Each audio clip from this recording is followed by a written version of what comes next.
आदाब नाजरीन, आप देख रहे हैं गुलिस्तान न्यूज़ उर्दू खबरनामे के साथ में हूं आपका मेज़बान गौहर कुछ आपकी खिदमत में हाजिर और तफसीलात से पहले नजर डालते हैं सुर्खियों पर।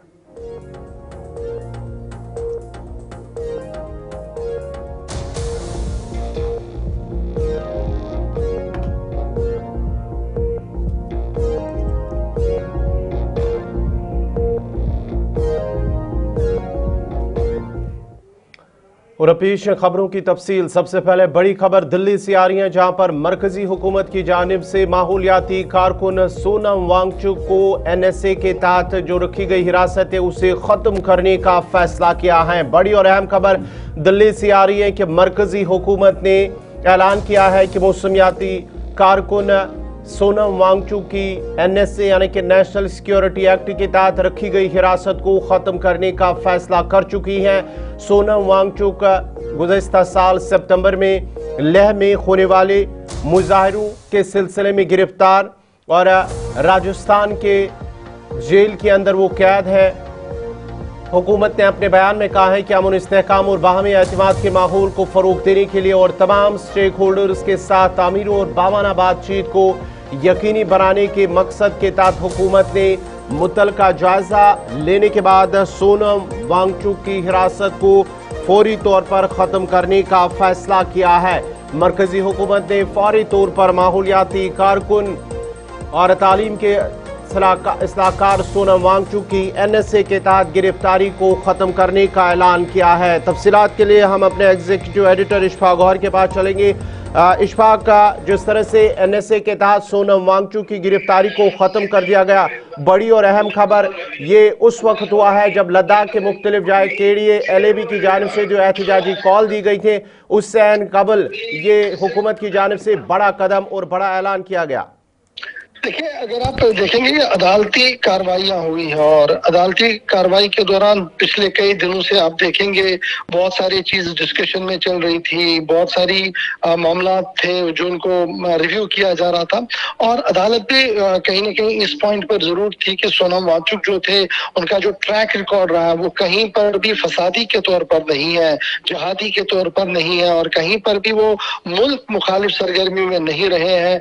उनका कंट्रीब्यूशन जरूर ये रहा है कि किस तरीके से खत्ते लद्दाख जो सर्द तरीन इलाका है और वहां पर जो अफवाज हमारी बैठी है उनको किस तरीके से कंफर्ट जोन में रखा जाए, वहां पर इको फ्राजाइल जो हमारा है उसको किस तरीके से सही तरीके से रखा जाए और जो बुनियादी मसाइल वहां के हैं उनको वो उठाने में हमेशा कोशिश रही है। लेकिन 5 अगस्त 2019 के बाद एक डेवलपमेंट जरूर हुई जब यूनियन टेरिटरी लद्दाख बनी और लद्दाख की अवाम के अंदर जश्न भी था, लद्दाख की अवाम के अंदर गुस्सा भी था। लेकिन उस जश्न और गुस्से के बीच सोनम वांगचुक साहब का एक मौक़िफ़ था कि देखिए हमारे कुछ मुतालबात हैं जो 6 शेड्यूल के जरिए से हल हो सकते हैं और कुछ और पॉलिटिकल इश्यूज थे जिनको लेकर वो अपनी बात कहते रहे और कभी वो भूख हड़ताल करते रहे और गांधीयन स्टाइल को अडॉप्ट करना पड़ा और उसी दौरान एक हादसा हुआ जिसमें गोली चली।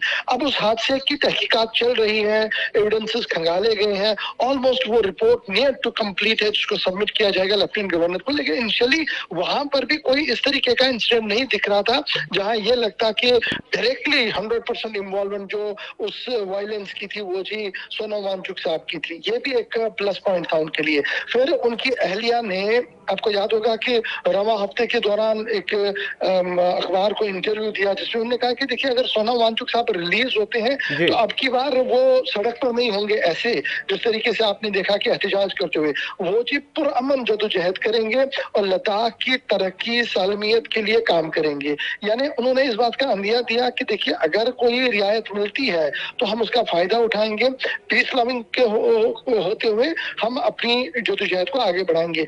रेस्ट अभी देखना होगा, अभी NSA हटा है, रिलीज नहीं हुए हैं, किस तरीके से ये प्रोसेस आगे बढ़ेगा और लद्दाख आते आते लद्दाख की जो लीडरशिप है स्पेशली जो लेह अपेक्स बॉडी है वो किस तरीके से इस पूरे मामले को एक्सेप्ट करेगी और फिर उनका पहला रिएक्शन अदालत के बाद क्या कुछ होगा। अगर अदालत से वो बरी होते हैं, अगर उन्हें रिलीज किया जाता है तो क्या वो कंडीशनल कोई आजादी होगी या उन्हें कैसे रिलीज किया जाएगा। अभी कुछ चीजें हैं जिनको लेकर बात होनी है, लेकिन ये एक बड़ी राहत सोनम वांगचुक के लिए है, सोनम वांगचुक के मदाहों के लिए है कि NSA जो उन पर लगा हुआ था। इत्तलात और खबर यह है कि वो हटाया गया है, जो एक पॉजिटिव साइन है उनकी रिहाई के हवाले से। बहुत बहुत शुक्रिया पूरी तफसीलात फराम करने के लिए इशफाक गौहर, जो सोनम वांगचुक के हवाले से तफसीलात जिन्हें NSA के तहत फिलहाल हुकूमत की जानिब से ऐलान कर दिया गया है कि सोनम वांगचुक जो कि NSA के तहत हिरासत में थे, क़याद में थे, उनकी हिरासती NSA के तहत फिलहाल ख़त्म कर दी गई है और मरकजी हुकूमत ने फौरी तौर पर माहौलियाती कारकुन और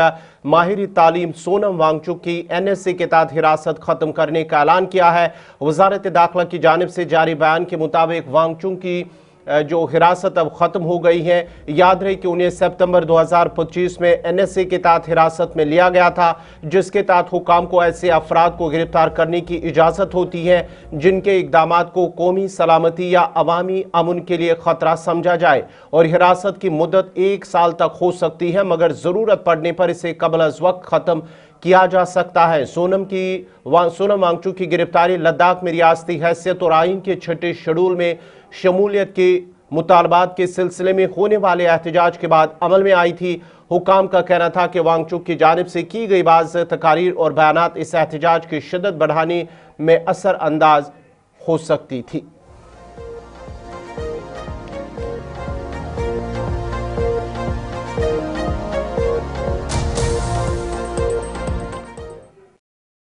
नाज़रीन, अब जरा बात जंग की करते हैं। ईरान, इजराइल और अमेरिका के जंग का आज 15वां दिन है और अमेरिका की रियासत टेक्सास के शहर से बड़ी खबर आ रही है, जहां पर लापोर्टे में एक वाकया लायुंडे जो कीमियाई प्लांट है वहां पर अचानक खौफनाक आग भड़क उठी है। बड़ी और अहम खबर आपको बताते चले अमेरिका से, जहां पर एक प्लांट अमेरिका के सबसे बड़े पेट्रोकेमिकल मराकिज में शुमार होता है। मकामी हुकाम और फायर ब्रिगेड की मुत्तदी टीमें फौरी तौर पर जाए वकूफ पर पहुंच गई हैं और आग पर काबू पा लिया गया है। इब्तिदाई इत्तलात के मुताबिक आग लगने की वजूहात फौरी तौर पर मालूम नहीं हो सकी, ताहम एहतियाती तदाबीर के तौर पर करीबी इलाकों में रहने वाले अफराद को अलर्ट रहने की हिदायत दी गई है, जबकि हुकाम ने वाक़ई की तहकीकात भी शुरू कर दी है। अमेरिका के टेक्सास इलाके के अंदर केमिकल प्लांट में अचानक से आग भड़क उठी है और लापोर्ट में ये लेवेंडल जो पेट्रोकेमिकल प्लांट है वो शोलों की लपेट में आ गया है और अमेरिका के बड़े सनती मराकिज में आग लगने से इमरजेंसी भी नाफिज कर दी गई है।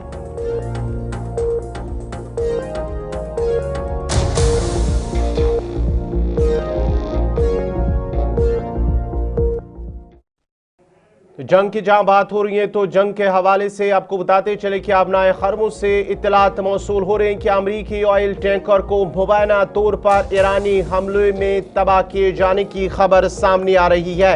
ईरान की जानिब से यह दावा किया जा रहा है कि स्ट्रेट ऑफ हॉर्मुज के करीब वहां पर एक अमरीकी वेसल को निशाना बनाया गया है, ऑयल टैंकर को निशाना बनाया गया है और तबाह होने की इत्तलात मौसूल हो रही है। ये तस्वीरें हैं, लेकिन अभी तक अमेरिका की जानिब से इसकी तस्दीक नहीं हुई है। इब्तिदाई रिपोर्ट्स के मुताबिक वाक़या खलीज के हसास बहरे रास्ते में पेश आया है, ताहम हलाकतों या नुकसान की मुकम्मल तफसीलात ताहाल तस्दीक नहीं हो सकी हैं और इलाकाई कशीदगी के पेश नज़र इस वाक़े ने बैनुल-अक़वामी सतह पर तशवीश में इजाफा कर दिया है, जबकि मुतल्लिका हुकाम की जानिब से मज़ीद मालूमात और बाज़ाब्ता तस्दीक का इंतज़ार है। फिलहाल अमेरिका की एक और जो ऑयल टैंकर है उसे निशाना बनाया गया है ईरान की जानिब से, जिसमें ऑयल टैंकर तबाह हुआ है, लेकिन अमेरिका की जानिब से इसकी अभी तस्दीक होनी बाकी है।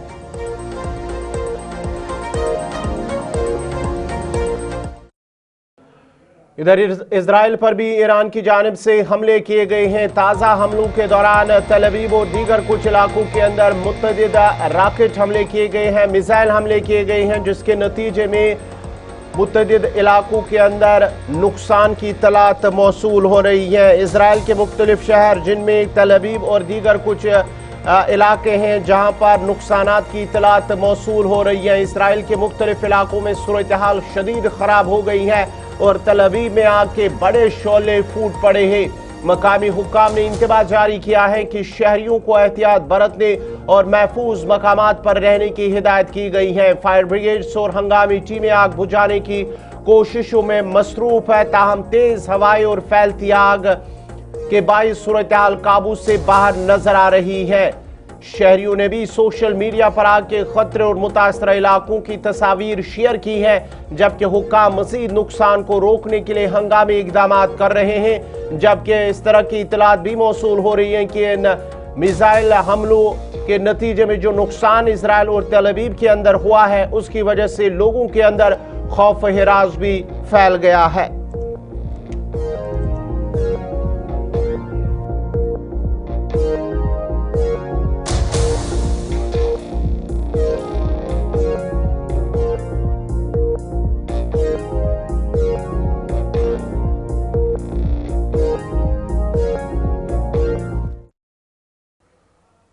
इजराइल ईरान अमेरिका कशीदगी के हवाले से मुल्क भर के अंदर, न सिर्फ मुल्क भर के बल्कि ग्लोबल मार्केट के अंदर भी उसका असर नजर आ रहा है। इधर जिला पूंछ की तहसील मेंढर में LPG गैस की शदीद किल्लत पैदा हो गई है, जिसके बायस अब मकामी बाशिंदों को सख्त मुश्किलात का सामना करना पड़ रहा है।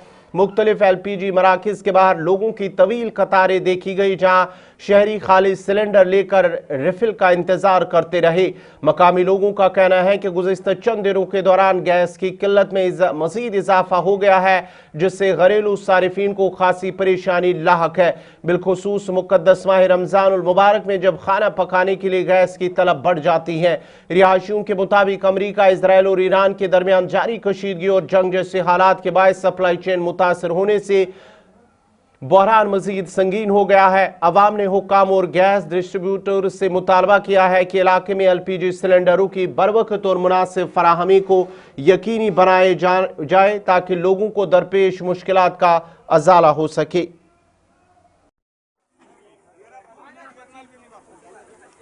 में यही एक फोबिया डेवलप हुआ है कि शायद गैस की किल्लत और तेल की किल्लत, इस पे ज़्यादा फोकस कर रहे हैं लोग। आप देख रहे होंगे कि कितना रश पड़ा है। पहले इतना कभी रश नहीं पड़ता था, तो लिहाजा एडमिनिस्ट्रेशन से हमारी गुजारिश यही थी कि इसकी सप्लाई को श्योर बनाया जाए ताकि कंटिन्यूटी रहे और लोगों में जो पैनिक है वो दूर करना चाहिए। जो शॉर्टेज है, कितनी देर तक वो शॉर्टेज रहनी है, किस तरीके से लोगों को गैस से जो वो घरों तक पहुंचेंगे, इन तमाम सूरत हाल पे इंतजामिया को सामने आना चाहिए, सरकार को सामने आना चाहिए, लोगों को यकीन दिलानी करवानी चाहिए ताकि जो ये पैनिक क्रिएट हुआ है, लोगों का रश है जो बड़ा है, इस पे कहीं ना कहीं रोक लग सके और लोग हैं जो वो राहत महसूस कर सके। ये जो ईरान और अमेरिका और इसराइल की जंग के जो है वो हालात बने हुए हैं, तो इस सूरत में हमारी आवाम, हम देख रहे हैं कि आज अलविदा जुम्मा है और आवाम कितनी जो है मुश्किलात का जो है वो सामना कर रही है।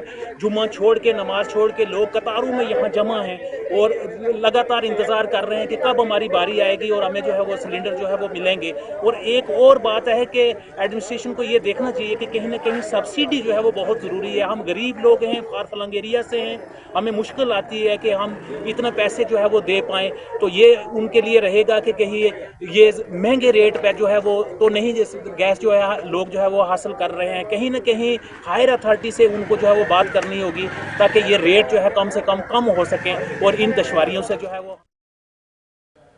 मुल्क भर के साथ साथ सरहदी जिला राजौरी में भी आज लोक अदालत का क़याम अमल में लाया गया है। नेशनल लोक अदालत का क़याम अदालती निज़ाम तक आवाम की आसान रसाई को यकीनी बनाने, मुकदमात के फौरी और शफाफ हल को फ़रोग देने और कानूनी पेचीदगियों में कमी लाने के लिए किया गया है। जिला के मुख्तलिफ इलाकों में अवामी आगाही मुहिम भी शुरू कर दी गई है ताकि शहरी अदालत के तरीक़ाकार और फ़वाइद से आगाह हो और अपने हुकूक के तहफ़्फ़ुज़ के लिए इसका भरपूर इस्तेमाल कर सके। इंतज़ामिया का कहना है कि इक़दाम इंसाफ के हुसूल को आसान बनाने और अदालती निज़ाम में शफाफियत को बढ़ाने के लिए संगमील साबित होगा। आज 14 मार्च इस वर्ष 2026 की पहली लोक अदालत का आयोजन पूरे देश में किया गया है। आज की इस लोक अदालत में दीवानी जो कि सिविल केसेस हैं वो, हमारे क्रिमिनल कंपाउंडेबल केसेस, हमारे सड़क दुर्घटना के जो केसेस हैं जिनको हम मैट केसेस बोलते हैं, loan recovery cases, domestic violence के या मेंटेनेंस के केसेस, ऐसे छोटे मोटे केसेस जहां पे पार्टीज आपसी सहमति से किसी समझौते पे आ सकती हैं, वैसे केसेस हमने आज इस लोक अदालत में रखे हैं। और लोक अदालत में इन केसेस को रखने का मकसद यही है कि पार्टीज जो है वो कम खर्चे में और आपसी सहमति से किसी निर्णय पे आ सके। जैसे कि आप देख सकते हैं कि आज की इस लोक अदालत में हमने 3 बेंचेस कॉन्स्टिट्यूट किए हैं। हमारा जो पहला बेंच है वो हमारे वर्दी PDJ सर जो हैं श्री राजेंद्र सप्रू जी वो हेड कर रहे हैं वो बेंच। उसके बाद हमारे लर्न सीजीएम सर हैं, वो सेकंड बेंच हमारा वो हेड कर रहे हैं। थर्ड बेंच हम लोगों का है, हमारी डिस्ट्रिक्ट मोबाइल मजिस्ट्रेट मैडम जो है वो लीड कर रही हैं इस बेंच को। तो हमारे आज की इस लोक अदालत का यही पर्पस है कि जो लोग हैं वो खुद आगे आए और जो इतना लंबा प्रोसेस है उसको थोड़ा सा कर्टेल करके हम डिसीजंस जो है वो अपने हाथ में लेके कर सकें। आज जो ये हमने आज यहाँ पे आप देख रहे हैं लोक अदालत लगी हुई है, ये 29 साल की पहली नेशनल लोक अदालत है। ये सारी कंट्री में आज नेशनल लोक अदालत का इनॉग्रेशन हुआ है, हर जगह आज लोक अदालत हो रही है। तो आज की इस लोक अदालत में हम डिफरेंट किस्म के केसेस को टेकअप कर रहे हैं, जिनमें हम मोटर एक्सीडेंट क्लेम्स के केसेस उठा रहे हैं, बैंक केसेस कर रहे हैं, सिविल दावे जिनमें फैसला हो सकता है फरीकैन के दरमियान बाहमी तौर पर, वो उठाते हैं। क्रिमिनल कंपाउंडेबल केसेस वो उठाते हैं, और मुख्तलिफ किस्म के और भी केसेस हैं जो आज की इस लोक अदालत में हमने टेकअप किए हैं। और आप देख रहे हैं लोगों का हजूम है, लोग आए हुए हैं, लोगों की उम्मीदें हैं, और हमारी उम्मीद भी ये है कि ये लोक अदालत सक्सेसफुल रहे और लोगों को इससे काफ़ी फ़ायदा होता है, क्योंकि इससे एक तो आपका वक्त बच जाता है और आपके वक्त की बचत होती है, आपके पैसों की बचत होती है, और इसमें कोई अपील नहीं होती है। इसलिए ये हर तरीके से विन विन सिचुएशन होती है दोनों पार्टीज़ के लिए। दोनों फरीकैन इसमें जीत के जाते हैं, कोई हार के नहीं जाता। अगर रेगुलर अदालत में जाते हैं तो एक फरीक तो जीतता है, एक फरीक हारता है, लेकिन ऐसी लोक अदालत में ऐसी सिचुएशन नहीं आती है। यहाँ से कोई हार के नहीं जाता है, दोनों पार्टी जीत के जाती हैं। तो हम चाहते हैं कि आगे भी जितने भी लोक अदालतें मुनक्कद होंगी, उन सभी मुनक्कद में यही जोश खरोश रहे लोगों का, और हमारी तरफ से भी ये कोशिश रहेगी कि जितने मैक्सिमम केसेस हैं वो हम डिस्पोज कर पाए इस लोक अदालत में। जरिए से बताना चाहता हूँ लोगों को कि ये जो लोक अदालत होती है, इसमें जो भी आपके केसेस टेकअप होते हैं, चाहे वो सिविल केसेस हों, उसमें एक्सीडेंट के केसेस हों, उसमें आपके मैट्रिमोनियल केसेस हों, उसमें आपके बैंक के केसेस हों, चाहे आपके क्रिमिनल जो आपके कंपाउंडेबल केसेस हों, आपको इसमें जो है वो हिस्सेदारी करनी चाहिए और अपने केस को आपसी सहमति के साथ इसको डिस्पोज ऑफ करवाना चाहिए। देखिए, अदालतों के बर्डन जो हैं वो आपको मालूम है, तो फिर लोग ये कहते हैं, कई बार ये कहते हैं कि जनाब इंसाफ जो है वो मिल नहीं रहा, जनाब डिले हो गया है, और जनाब अभी तक हमें कोई वहां से कोर्ट से फैसला नहीं मिला है। कोर्ट्स क्या करेंगी? कोर्ट्स अगर आप कंटेस्ट करेंगे केस को तो वो मेरिट के ऊपर जो है उस पर टाइम लगेगा। तो मैं आपके माध्यम से लोगों से भी ये रिक्वेस्ट करूंगा कि आप बड़ी चीजों को छोड़कर लोक अदालत में आए, अपने केसेस को लगाएं, अपनी कंडीशंस को तय करें और थोड़ा बहुत जो है गुंजाइश निकाले, ताकि आपको केस को जो है आपकी सहमति के साथ कंप्रोमाइज में जो है उसको डिस्पोज ऑफ किया जाए। उसके जो है बहुत सारे फायदे आपको भी मिलते हैं और कोर्ट से भी बर्डन कम होता है। जिला अनंतनाग में डिपार्टमेंट ऑफ एम्प्लॉयमेंट ने जिला और सब डिवीजन इंतजामिया पहलगाम के ताउन से टाउन हॉल पहलगाम में मिशन युवा के तहत एक पोटेंशियल एंटरप्रेन्योरशिप मेले का इनेकाद किया है। इस मौके पर एसडीएम पहलगाम कैसर महमूद ने मेहमान खुसूसी के बतौर शिरकत की, जबकि डिस्ट्रिक्ट एम्प्लॉयमेंट ऑफिसर, मुख्तलिफ महकमों के अफसरान, बैंक के नुमाइंदे, टीम मिशन युवा के अरकान और नौजवान उम्मीदवारों ने भी शिरकत की है। प्रोग्राम में डीईओ ने मिशन युवा के अहदाफ और फराहम की जाने वाली स्कीमों पर रोशनी डालते हुए नौजवानों में खुद रोजगारी और कारोबार के फरोग की अहमियत पर जोर दिया है। मुख्तलिफ बैंकों के नुमाइंदों ने नौजवानों को माली मावनत की बरवक्त फराहमी की यकीन दहानी कराई है। एसडीएम पहलगाम ने नौजवानों पर जोर दिया कि वो मिशन युवा के फवाइद से भरपूर इस्तेफादा करे और मुख्तलिफ हुकूमती स्कीमों के तहत रोजगारी के मौके तलाश करे। साथ ही बैंक नुमाइंदों से कहा गया है कि तमाम ज़ेर इल्तिवा अहल दरख्वास्तों की अदायगी यकीनी बनाई जाए, ताकि नौजवानों को बरवक्त बामाना रोजगार फराहम किया जा सके। एक्चुअली ये मिशन युवा के अंडर यहाँ पे सब नाज़रीन, इसी के साथ ही उर्दू खबरनामा इख्तिताम पज़ीर हुआ चाहता है। अपने मेज़बान गौहर कुछे को इजाज़त दीजिए। अल्लाह हाफ़िज़।